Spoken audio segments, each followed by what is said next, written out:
Koe akayimba nkaweleza akagimba k'abaami ako manye musajja nga yetetenkanya baba baganye oluyimba bwe lutyo siggo nsiimira bw'oli ontandika yanna kusiimirako bwe bibeera lwakuba munnange kikuwamu eddembe n'ebbeetu okubanga okola ky'oyagala. Atulaba mulungi oli ku BBS Telefina Rachel Namwanje tuteekateeka n'okweteekerateekera ennaku z'omwezi 19 nga tuli wali ku Serena Hotel. Siyinza kuteekateeka ng'onnyini nnyimba taliiwo n'enanyini lonki nga taliiwo. Sanyusa okulaba mukama wange.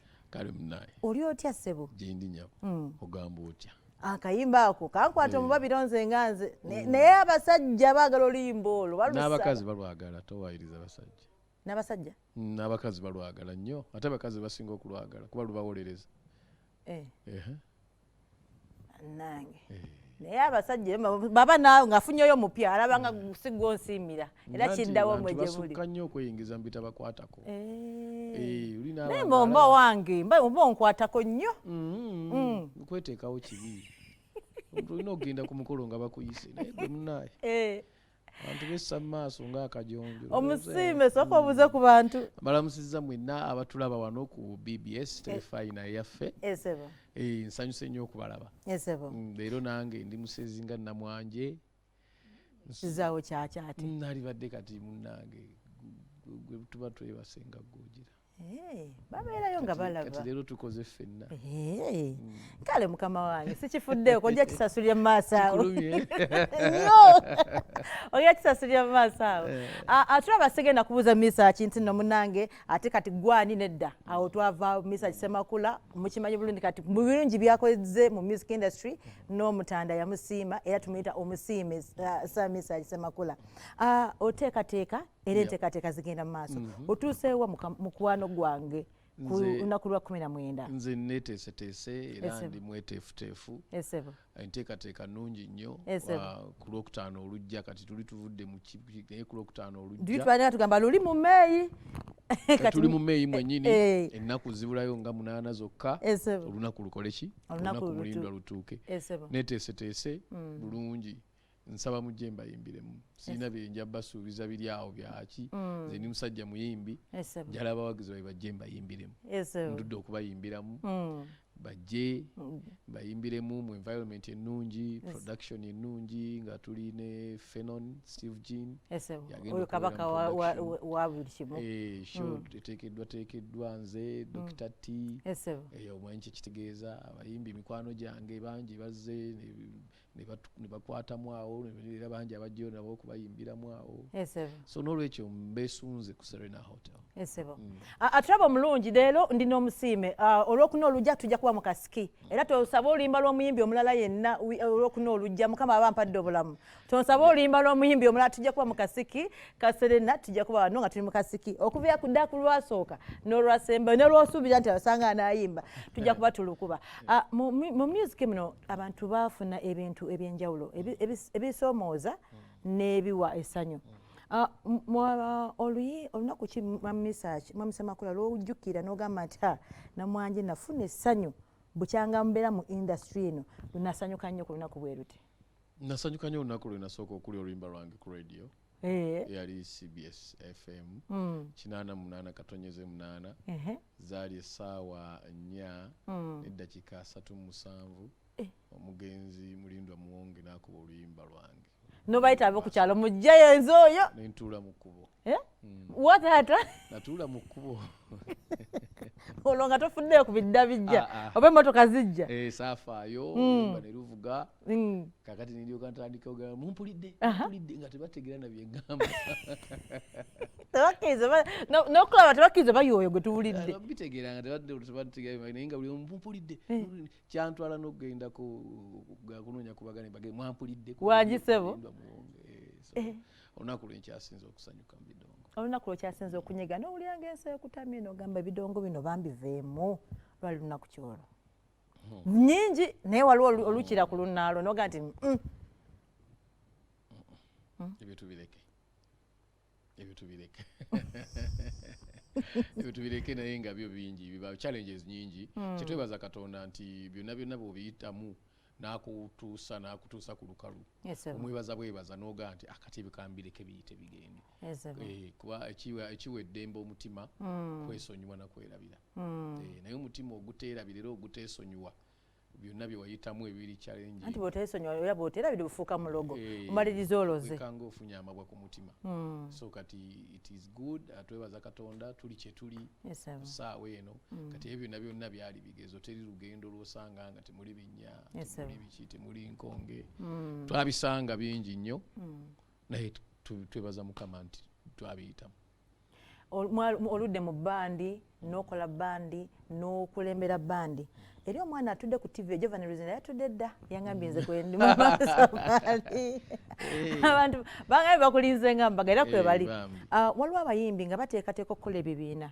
bayimbire wamu buzibu ki bw'obatunuuliza era ng'obasuubiza nti tuyinza obutabwewala okusookera ddala teri kibi kiri mu bwegasi teri kibi kiri mu kukolera wamu buli mukolera awamu geemaanyi amaanyi gaffe gajjira mu kukolera wamu nti leero lwotali ku foomu munaabeera ku foomu ne muyitawo muteesa ne mukola ekintu bwe mukirumba kiggwa mangu wabula kyetaaga discipline y'ekika ekyenjawulo ekibiina kyetaaga passion nga temusoose kutunuulira bya ssente bwe mugenda nga mutunuulidde byakufuna ssente ekibiina kijja kubalema kubanga ekibiina kirimu okwesonyiwa kungi namwanje ffe twabeerangawo ebbanga nomala emyezi ng'ebiri nga tofunye kakadde mu bandi naye nga toyina okuyimba miliyoni shilling naye ng'omuntu akulaba amanyi olina n'omwana yennyini gw'okozesa amanyi bw'omuwaayo oba omuwaddeyo 10 alowooza otodde ku millions 10 kumbe omwadde wa mutima mulungi era nga tubiwulira oba ku radio oba mu mawulire nti babbya abaana tebababbi tebasasula tebakola biki naye nga naawe wennyini eyagwe bagambe yabbya abaana mu nsawo tolinamu 5 weewoze okusasula school fees ng'abaana baddayo ku ssomero so group si nyangu ya kumaintaininga wabula bwe mubeera nga abagirimu mukirimu lwa passion nga ne discipline n'obugumiikirizo bwe mubulina ate esobola okubeerawo ate nebasasula nannyo andooza Giovanni n'abalala bonna bali kutandika Giovanni temutunuulira bwe munaatunuulira ebya ssente bonna be mulaba olumu ebiseera ebisinga ng'omulaba muyimbi mulungi buli kimu akirina naye nga olumu biganye olumu butaba na discipline eyo discipline yekisinga obukulu discipline kikulu nnyo discipline tetutegeeza kufukamira era dde mukwano ofukamira oyimbiremu abayimbi abalabi art discipline kitegeeza bingi osobola okuba ku stage ng'omaguka bumaguso awo ba indiscipline okitegedde enjogera gyoyogeramu ne banno okitegedde oba oliawo ngeri gy'ocommunicatingamu ne audience naye wetaaga ng'olina discipline okitegedde so discipline bingi nnyo byaba bategeeza bwe tuba twogera discipline mu art so kyekintu ekikulu ekisobola okuyimirizawo ebbanga etali lya wala wayita omutanda n'abeera mu kivulo ng'oyimba oluyimba bw'agamba n'oyita abantu bonna bonna be wali omanyi nti balungi abamu tebajja abajja ne bajja naye ate obadde mu rehearsal mu press conferences nendaba ku abantu abasinga gamba balimba badde basaaga abantu baya ku mukulu Geoffrey Lutaya ng'aye omu ku bazze ate nga waali ate nga olaba nti musanyufu mwakikoze mutya era abantu abalaba abadde balowooza nti iye akikoze atya baga iye ndanga Geoffrey luli okitegeera ffe tuli baluganda kiba kyabwewusa okugamba nti nno ebibaawe baawe abooluganda banyiigagana bagaba abooluganda bita bwe bikoonagana tebyatika so ffe tuli baluganda omuntu akkirizibwa okunyiiga naye tetwawa kukyawagana tetwakuwa mwaganya exactly twagezaako okulaba nga tukirwanyisa kunyiiga kwabaawo ate nekuggwa obutakkaanya bubaawo kubeera buli omu akkirizibwa obutakkaanya okitegedde naye ebyobukyayi twakola ki tetwabiwa mwaganya era tuli bamukwano bulungi era byonna byaggwa bulungi nnyo tukwatagana buli omu akubira ku munne kasimu sitedde oli bulungi era ffenna tuli ready buli omu okuviirayo munne waba amwetaagidde ng'amagye bwe gali nga bwe gali amagye ga ku ttaka nago mu bbanga osooka okukwata kw'omu osooka kukwata ku ffenna ekyo kyo kati twakitereeza weekiri ndowooza abadde babuuza nti tubulize ekibuuzo ekyo ndowooza mukifunye bulungi teri atanyiga nammwe lwakuba nti nno tuba tetumanyi naye munyiiga n'okwekuba ne mwekuba naye olwokuba nti abantu abali no muba mubamanyi nti mu kamera mubalaba tyoyo gundi naye bantu tuli bantu nti nja kukola ensobi kituufu naye nange ndi muntu siri malayika sa Mesach Ssemakula si gabudyeri nti talisobya okitegeera butegeeza waliwo omukwano gwange yali anobye yanoba najja naneebuuzaako nembuuza lwaki onobye nage omusajja nze yazaala ebbali nemugaa ekyo kibi ddala nemugaa muli bameka mu taata wammwe tituli 12 bamaama bali bameka maama we yabazaala nti bamaama tuli 4 koze ddayo ofumbe kubanga muli 12 bamaama 4 kati gwe taatawo kyamulema lwaki osuubira nti ono gy'olaze yali akisobola tuli bantu nemugaa tuli bantu byosanze eno byeru naye omukisa bwe gujja owo n'atakikola sigamba nti okukikola kirungi naye